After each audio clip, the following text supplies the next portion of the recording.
Assalamualaikum warahmatullahi wabarakatuh. Perkenalkan, nama saya Arsya Nubrianti dengan NIM Gen 0023025 dari kelompok A3. Jadi di sini saya akan menjelaskan beberapa materi anatomi yang ada di blok 2.2. Nah, yang pertama itu ada struktur faring. Struktur faring ini terbagi menjadi 3, ada nasofaring, orofaring, dan laryngofaring. Yang pertama, nasofaring. Jadi nasofaring ini terletak di belakang rongga hidung dan di atas palantumol. Nah, struktur ini itu memiliki atap, dasar, dinding anterior, dinding posterior, dan dinding lateral. Atap nasofaring ini dibentuk oleh corpus ossis, sphenoidalis, dan pars basilaris ossis occipitalis. Di dalam submukosa juga terdapat jaringan limfoid yang disebut dengan tonsilla pharyngeal. Nah, fungsi utama dari nasofaring ini adalah untuk menghantarkan udara ke inlet laring guna membantu pernapasan dan berbicara. Otot-otot di area ini juga membantu menjaga keseimbangan dan ventilasi ke telinga tengah dengan membuka dan menutup tabung eustachius. Nah, selanjutnya itu ada orofaring. Orofaring terletak di bagian tengah faring, di belakang rongga mulut antara palantumol horizontal dan batas atas epiglotis. Orofaring ini berfungsi sebagai jalur bagi makanan dan udara. Selama menelan, palantumol akan naik untuk menyentuh dinding faring bawah sehingga nasofaring sementara itu jadi nasofaring ini sementara itu akan terpisah dari orofaring. Jadi nasofaring terpisah dari orofaring itu sementara. Nah, yang terakhir itu ada laryngofaring. Laryngofaring ini itu bagian bawah faring yang terletak dekat laring atau kotak suara. Laryngofaring ini berfungsi sebagai jalan bagi makanan atau air dan udara. Nah, laryngofaring ini tuh dilapisi dengan epitel squamosa berlapis dan memanjang dari batas atas epiglotis hingga batas bawah kartilago krikoid, di mana dia menjadi kontinu dengan esofagus. Nah, laryngofaring ini memungkinkan makanan dan cairan bergerak dari mulut ke esofagus selama proses menelan. Nah, selanjutnya ada struktur interna jantung. Jadi, yang pertama itu ada ruang jantung. Nah, ruang jantung ini itu tuh jantung memiliki 4 ruang, yaitu 2 atrium atau serambi dan 2 ventrikel atau bilik. Atrium ini berfungsi sebagai tempat penampungan darah, sedangkan ventrikel berfungsi sebagai pompa. Nah, yang kedua itu ada septum. Septum itu dinding yang memisahkan atrium dan ventrikel kanan dan kiri, itu disebut dengan septum. Nah, yang ketiga ada katup jantung. Terdapat 4 katup yang mencegah aliran balik darah dan menjaga agar darah mengalir ke tempat yang dituju. Katup-katup ini adalah katup trikuspid, katup pulmonal, katup mitral, dan katup aorta. Nah, yang keempat ada dinding jantung. Dinding jantung terdiri dari 3 lapisan, yaitu endokardium atau lapisan dalam, miokardium atau lapisan tengah dan berotot, dan epikardium atau lapisan terluar. Nah, yang terakhir itu adalah suplai darah. Suplai darah jantung berasal dari arteri koronaria. Nah, arteri koroner kanan dan kiri itu menyuplai darah ke jantung. Selanjutnya ada struktur eksterna jantung. Itu lokasinya itu jantung itu terletak di rongga dada sedikit ke kiri di atas diafragma. Batas-batas jantung itu batas kanannya ditentukan oleh vena cava superior dan inferior, batas kirinya oleh ujung ventrikel kiri, dan batas anterior oleh antrium kanan dan ventrikel kanan, dan batas posteriornya oleh antrium kiri dan 4 vena pulmonalis. Nah, yang terakhir perikardium. Jantung dikelilingi oleh perikardium yang terdiri dari 2 lapisan, yaitu perikardium visceralis atau epikardium dan perikardium parietalis. Nah, antara kedua lapisan ini itu terdapat cairan perikardium yang berfungsi sebagai pelumas untuk mengurangi gesekan.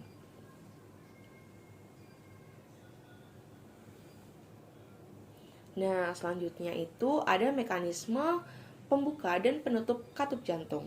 Jadi katupnya itu ada dua, yaitu katup anterioventrikuler atau AV dan katup semilunar atau aorta dan pulmonalis. Nah, jadi katup anterioventrikuler itu kalau waktu mekanisme pembukanya itu katup AV atau tricuspid dan mitral itu membuka selama fase diastolik ketika tekanan di atrium lebih tinggi daripada di ventrikel. Nah, ini tuh memungkinkan darah mengalir dari atrium ke ventrikel. Nah, kalau mekanisme penutupannya dari AV ini, itu ketika ventrikel berkontraksi selama sistolik, tekanan di ventrikel itu akan meningkat, sehingga akan mendorong katup AV ini untuk menutup.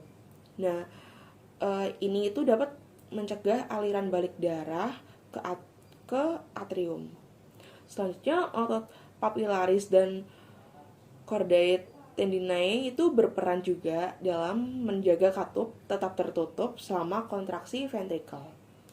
Nah, kalau mekanisme pembuka dari katup semilunar itu katup semilunarnya itu membuka ketika tekanan di ventrikel kanan dan kiri melebihi tekanan di arteri pulmonalis dan aorta selama ventrikel berkontraksi dan mengosongkan isinya. Sedangkan untuk mekanisme penutupnya itu katup semilunar itu akan menutup ketika ventrikel relaksasi dan tekanan di ventrikel turun di bawah tekanan di arteri pulmonalis dan aorta. Nah, penutupan katup ini itu juga mencegah darah mengalir kembali ke ventrikel.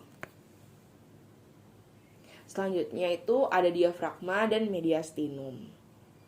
Jadi, bentuk diafragma itu memiliki bentuk seperti kubah dengan permukaan atas yang cembung ke rongga dada dan permukaan bawah yang cekung ke rongga perut. Nah, di dalam diafragma ini terdiri dari jaringan otot berserat yang memungkinkan kontraksi dan relaksasi. Bagian diafragma ini juga terdiri dari sentrum tendineum, bagian tengah tendon, dan bagian otot yang mengelilinginya. Otot diafragma itu melekat pada tulang rusuk bawah, sternum, dan tulang belakang. Nah, fungsi diafragma ini itu tentunya sebagai untuk pernafasan. Jadi, diafragma itu berkontraksi dan relaksasi untuk mengubah volume rongga dada yang memungkinkan paru-paru mengembang dan mengempis selama proses pernafasan. Nah, fungsi yang kedua itu ada fonasi. Itu diafragma juga berperan sebagai proses fonasi atau berbicara karena pergerakannya yang mempengaruhi tekanan udara di dalam rongga dada. Nah, fungsi yang terakhir itu untuk keseimbangan asam basa. Diafragma juga berkontribusi pada keseimbangan asam basa tubuh melalui proses pernafasan. Selanjutnya ada mekanisme diafragma pada saat kontraksi.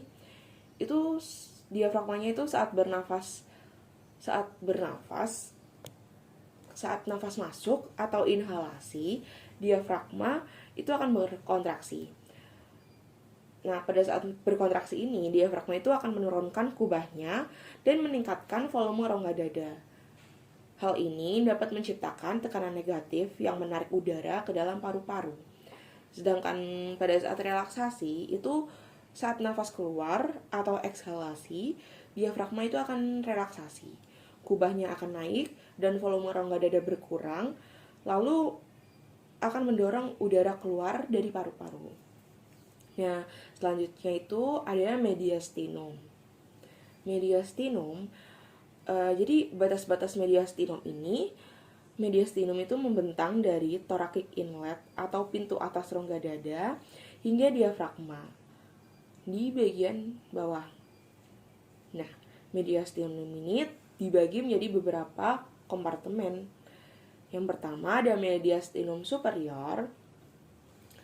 Itu terletak di atas garis batas antara manubrium sterni dan vertebrat torakal keempat, berisi trakea, esofagus, timus, dan pembuluh darah besar. Nah, selanjutnya ada mediastinum anterior. itu berada di depan jantung dan di belakang sternum, berisi timus dan lemak mediastinal. Yang ketiga ada mediastinum middle atau medial. Itu terletak di antara mediastinum anterior dan posterior, berisi jantung, pembuluh darah besar, dan syaraf. Yang terakhir ada mediastinum posterior, itu berada di belakang jantung dan di depan tulang belakang, berisi esofagus, saraf, dan pembuluh darah. Selanjutnya ada fungsi dari mediastinum, itu yang pertama ada fungsi untuk perlindungan. Mediastinum ini melindungi organ-organ vital seperti jantung, aorta, dan trakea. Nah, jalurnya, fungsi mediastinum itu juga sebagai jalur.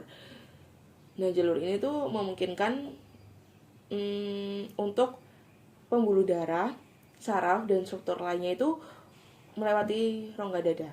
Untuk melewati rongga dada. Nah, selanjutnya itu ada mekanisme dari mediastinum.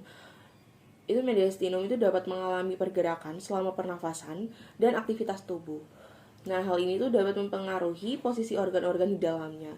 Sirkulasi fetal adalah sistem di mana darah mengalir melalui tubuh janin dalam rahim ibu hamil.